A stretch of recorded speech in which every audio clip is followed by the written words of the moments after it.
It's Corey with Delta Kits coming to you with a quick tutorial on how to properly power on and off your Elite UV curing light. Let's start with the light itself. It can and should be stored in your custom foam fitted toolbox.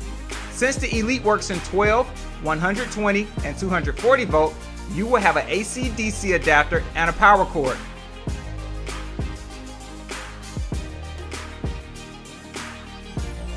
The power cord plugs into the light housing and you use the power on and off switch to power the light.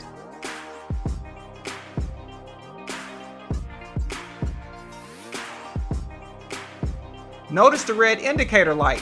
When the red light is illuminated, you will have power to the cord.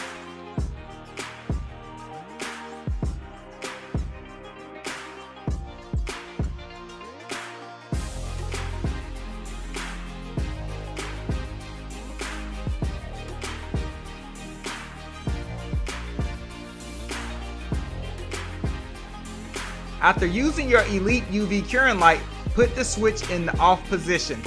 If not, next time you use the light, you may encounter the light flickering.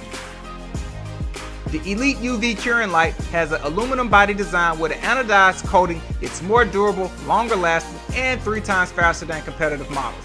As always, if you have any questions or concerns, don't hesitate to contact us.